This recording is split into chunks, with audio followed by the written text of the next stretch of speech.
How did Mayans survive? Wound infections without penicillin. Picture this. You're standing in the dense Guatemalan jungle in 800 AD, and you've just suffered a deep machete wound to your leg. The humidity is crushing at 95%. Your body temperature is climbing dangerously, and you're 50 miles from the nearest Mayan city. In today's world, even with immediate access to hospitals and antibiotics, approximately 30% of deep jungle wounds still develop life-threatening infections within 48 hours. Yet somehow, the ancient Maya survived these same injuries at rates that modern researchers are calling statistically impossible. Imagine facing sepsis without a single antibiotic, no penicillin, no sterile operating rooms, no understanding of germ theory. Just you, the suffocating jungle heat, and an open wound that should kill you within a week.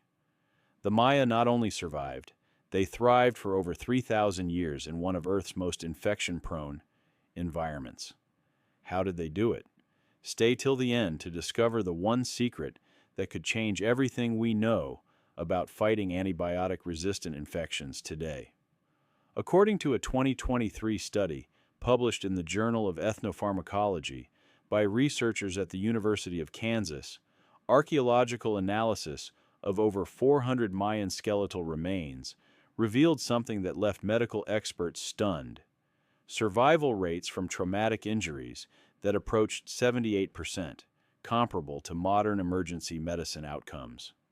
Dr. Maria Rodriguez from the Mesoamerican Research Institute stated that these survival rates should have been impossible given the environmental conditions and lack of modern medicine. We're talking about deep lacerations, compound fractures, and penetrating wounds that would challenge even today's trauma centers.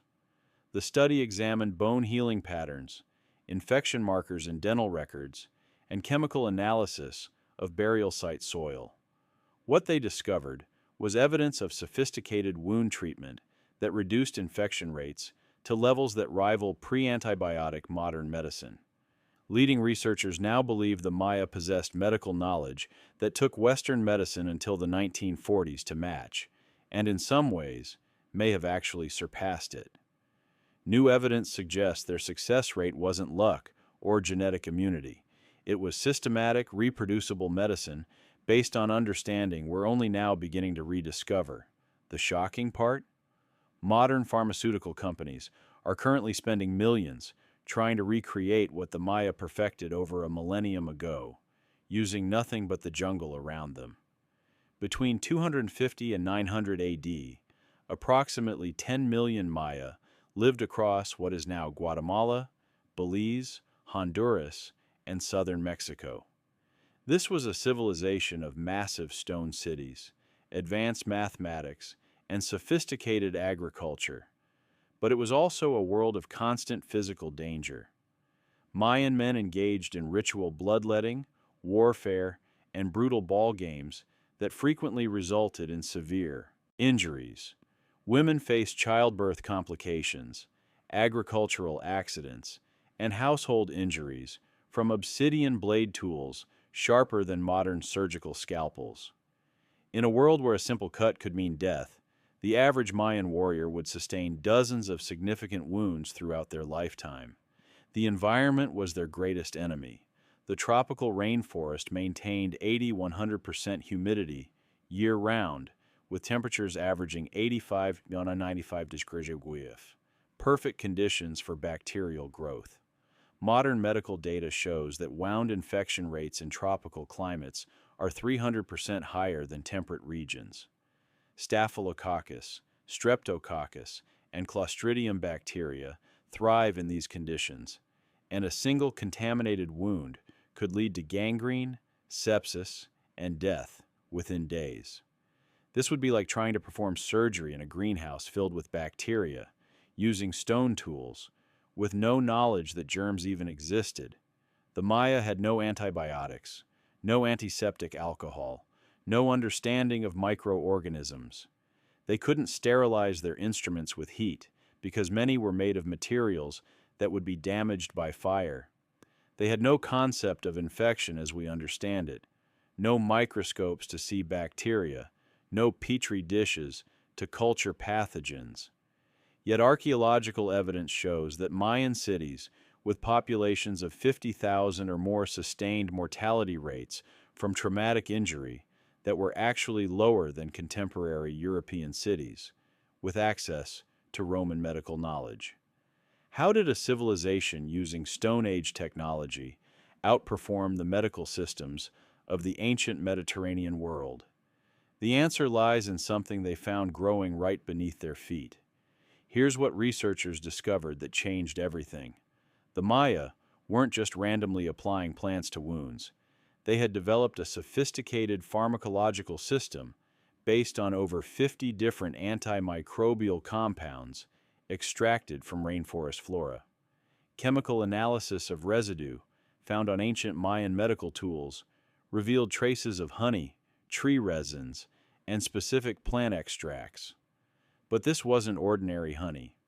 The Maya cultivated Melipona beechaei, a stingless bee species that produces honey with hydrogen peroxide concentrations 40% higher than standard honey. Modern laboratory testing shows this honey inhibits bacterial growth at rates comparable to topical antibiotics, with effectiveness against MRSA strains that are resistant to conventional medicine. When a Mayan healer treated a wound, the first step was immediate washing with a solution that scientists now recognize as containing natural saponins, soap-like compounds from the root of the Sapindus saponaria tree. This wasn't symbolic cleansing, it was mechanical removal of debris and bacteria. Studies published in 2022 demonstrated that these saponin solutions reduce bacterial load by 94% within the first application, nearly matching modern surgical prep solutions. But this was nothing compared to what they found next. The Maya applied a sticky, dark resin called palm, extracted from the copal tree, Proteum copal. For centuries, archaeologists assumed this was purely ceremonial. They were wrong. Gas chromatography analysis revealed that copal resin contains over 15 different terpenoid compounds with powerful antimicrobial properties. When applied to wound sites, these compounds create a physical barrier while simultaneously releasing antiseptic chemicals that kill bacteria on contact. Modern efficiency testing shows copal resin reduces infection rates by 73% compared to untreated wounds, better than some contemporary antibiotic ointments. The genius was in the application. The resin was slightly heated to make it pliable, pressed directly into cleaned wounds, and allowed to harden, creating what modern medicine would call an occlusive dressing that prevents external contamination while maintaining a sterile environment. But how did they know to do this? How did an ancient civilization figure out that this specific tree resin would prevent infection when they couldn't see bacteria? The answer reveals an even deeper layer of scientific sophistication, systematic observation, and documentation spanning generations. Mayan medical knowledge wasn't superstition or lucky accident. It was evidence-based medicine, refined through centuries of careful experimentation and record-keeping. Think about this for a moment. Without microscopes or germ theory, they somehow identified the exact natural compounds that would later be proven by modern chemistry to possess antimicrobial properties. The real secret was hidden in plain sight for over 1,000 years, recorded in Mayan codices that Spanish conquistadors dismissed as primitive superstition. Here's where it gets sophisticated. The Maya didn't just treat wounds with single compounds. They developed combination therapies that modern pharmacology is only now validating as more effective than isolated treatments. Recent analysis of the Dresden Codex and Madrid Codex revealed detailed medical recipes that combine up to 7 different plant extracts in specific ratios, applied in precise sequences. Dr. James Chen from Stanford's Department of Ethnobotany published findings in 2024 showing that one particular Mayan wound treatment formula combines Jatropha gaumeri sap, containing antibiotic alkaloids, Bursera cimaruba bark, anti-inflammatory compounds, and croton species leaves, coagulants and antiseptics. When tested against standard triple antibiotic ointment, the Mayan formula showed 89% effectiveness versus 91% for modern antibiotics, a difference so small it's statistically insignificant. Wait, it gets better. The Maya understood something that Western medicine wouldn't discover until the 1960s: biofilm disruption. Modern research has revealed that Mayan healers incorporated Cimaruba glauca bark, which contains quasinoids that break down bacterial biofilms, the protective layers bacteria create to resist treatment. This is cutting-edge antimicrobial strategy that hospitals are only now implementing to fight resistant infections. But the most incredible discovery came from analyzing the infrastructure of Mayan healing houses, called Men centers. Archaeologists at the University of Texas uncovered evidence that these facilities were deliberately constructed with architectural features that promoted sterile environments. The structures faced prevailing winds to maximize airflow, featured elevated floors to prevent ground moisture accumulation, and used limestone surfaces that naturally inhibit bacterial growth due to their alkaline properties. The real genius was their understanding of wound management stages. Mayan medical texts describe a three-phase treatment protocol that mirrors modern wound care almost exactly. Phase 1, days 1 to 3. Aggressive cleaning and antimicrobial application, exactly what modern emergency medicine prescribes for initial wound treatment. Phase 2, days 4-7. Anti-inflammatory treatments using Hamelia patens and Justitia spicigera to reduce swelling, compounds now known to inhibit cyclooxygenase enzymes, the same mechanism as modern NSAIDs. Phase 3, days 8+. Tissue regeneration support using aloe vera and Calendula officinalis, which modern research confirms promotes collagen synthesis and accelerated healing.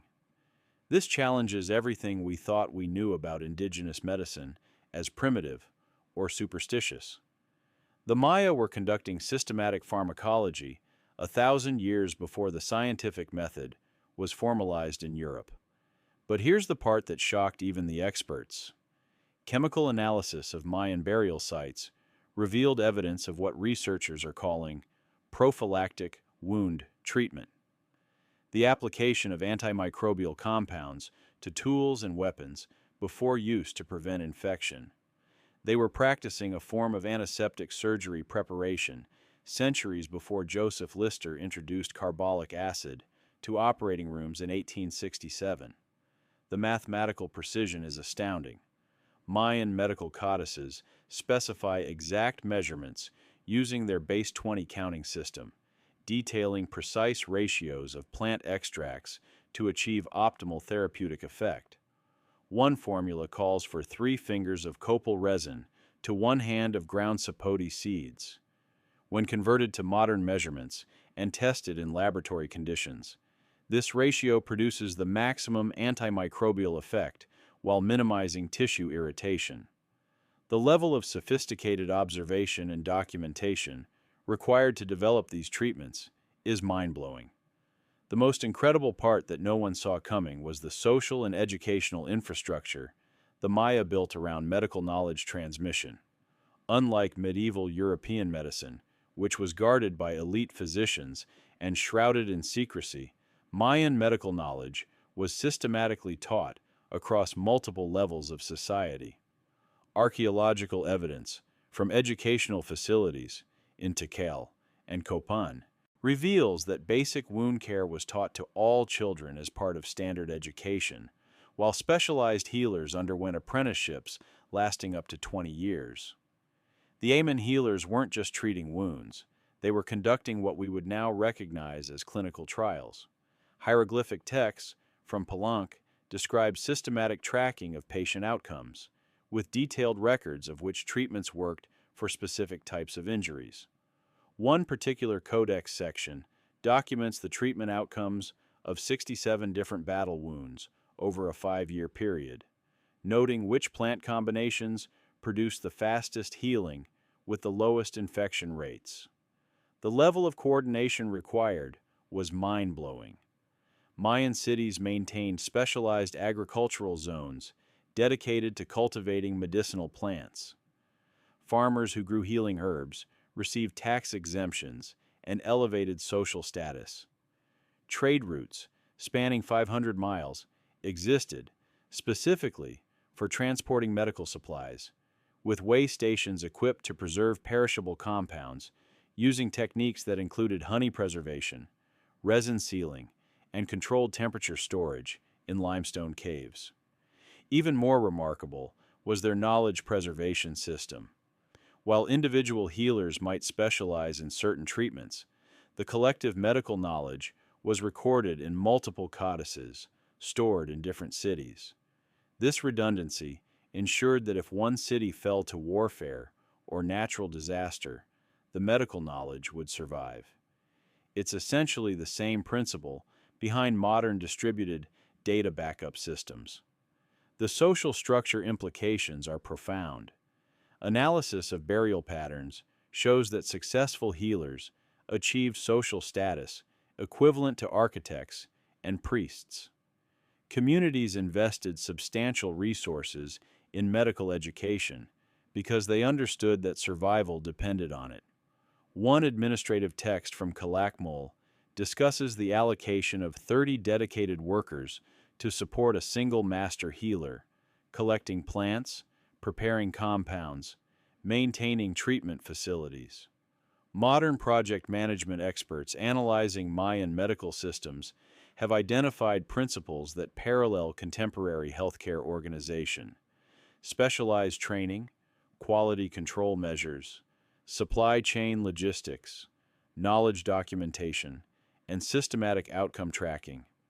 Dr. Sarah Williams from Yale School of Public Health noted in 2023 that the Maya essentially created a healthcare system that incorporated quality metrics and evidence-based practice modification, concepts we consider modern innovations.